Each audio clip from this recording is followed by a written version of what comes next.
नमस्कार मित्रांनो, पुन्हा एकदा माझ्या नवीन ब्लॉगमध्ये तुमचं स्वागत आहे। तर आज आपण जाणार आहे अष्टविनायकमधला चौथा गणपतीला। तर तो आहे महडला। तर आता आपण जाऊया स्टेशनला, ठाणा स्टेशनला। वन डे ट्रिप असणार ही पण। तर ठाणा स्टेशनवरून आपण खोपोलीला जाऊया। तर मग आता आपण जसं जसं पुढे जाऊ तसं बघूया, चला।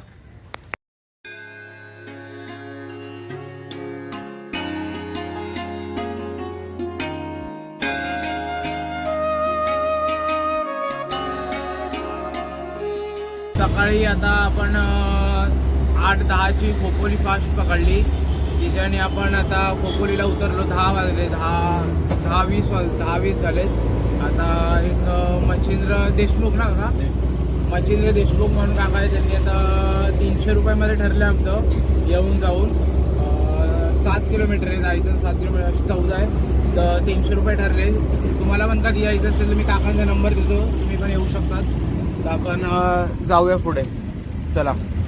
तर आता मी महडच्या गणपतीला पोचलो आहे। आता 10:30 वाजलेत। लवकर काकांनी आणलं। काकांचा नंबर मी देतो तुम्हाला, देशमुख काका म्हणून। तर दर्शन वगैरे घेऊ, पुजारी बघूया, माहिती वगैरे काय सांगतोय का, अजून 1-2 टेक घेऊया मंदिराचे, चला।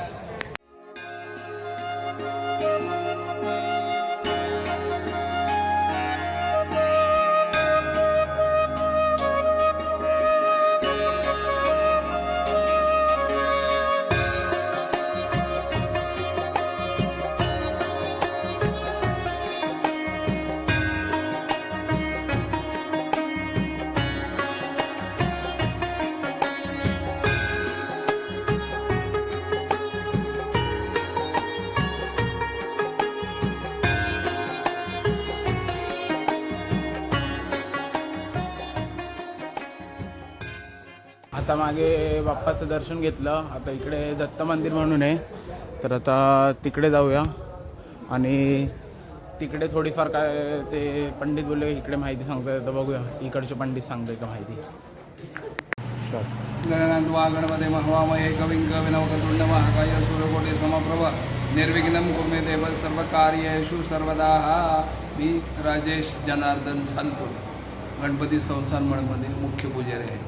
महाराष्ट्रामध्ये जे अष्टविनायक आहेत त्यामधला आमचा आहे वरदविनायक। वरदविनायकाच्या पुढे 2 शब्द आहेत, इच्छापूर्ती करणारा वरदविनायक। या ठिकाणी जे गणेश भक्त वर्षभर येत असतात, बाप्पाची सेवा करतात, बाप्पाकडे काही ना काही मागत असतात, त्यांच्या त्या इच्छा पूर्ण होतातच।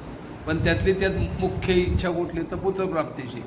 गणपतीचे वर्षामध्ये 2 सण असतात, भाद्रपद आणि माघी उत्सव, असे 2 उत्सव असतात।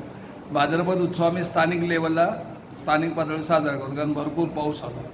माघी उत्सव मोठ्या प्रमाणात साजरा केला जातो। प्रतिपदा ते पंचमी असे 5 दिवस। त्यातील मुख्य दिवस विनायकी चतुर्थी, दुपारी 12:39 बाप्पाचा जन्म होतो, आरती होते। आणि ज्या कुठल्या स्त्रीला पुत्रप्राप्ती होत नाही त्या दिवशी तिच्या ओटीमध्ये प्रसाद दिला जातो। मुलगा असो किंवा मुलगी असो, काही नाही काही त्यांना ते फळ मिळतं। म्हणून इच्छापूर्ती करणारा हा वरदविनायक। आत्ताचे जे म्हण आहे ते पूर्वीचं भद्रक, या गावाचे नाव भद्रक असे होते। गृत्समद ऋषीने या ठिकाणी घनघोर तपश्चर्या केली। पायाच्या अंगठ्यावरती उभा राहून त्यांनी तपश्चर्या केली। त्यावेळी त्यांना गणपती प्रसन्न झाले।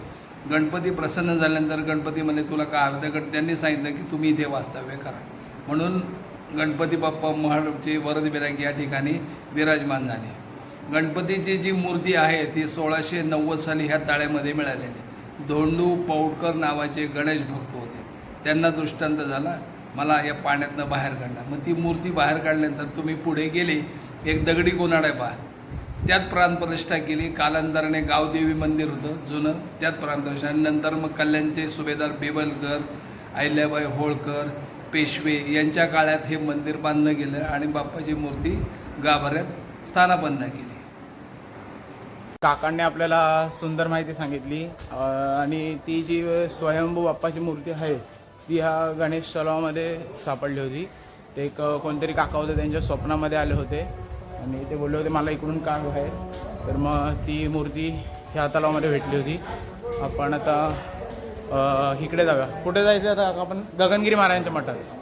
तर आता आपण गगनगिरी महाराजांच्या मठात जाऊया।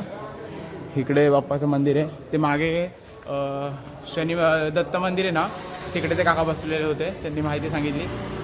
चला आता आपण जाऊया परत.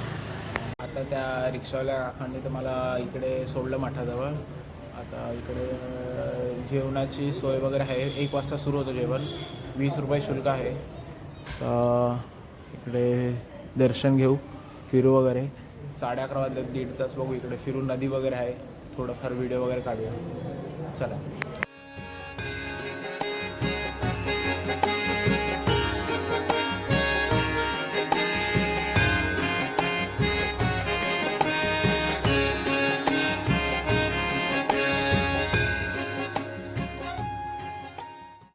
मी आता इकडे गगनगिरी महाराजांच्या मठामध्ये आलो आहे. आता इकडे तुम्हाला थोडंफार दाखवलं मी. जास्त इकडे शूट करून देत नाही. इकडे खूप प्रसन्न वातावरण आहे, शांतता आहे इकडे खूप.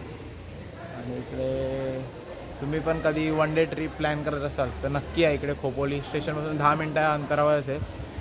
तर बघू इकडे जेवण वगैरे करू आणि मग निघूया परत घरी. चला.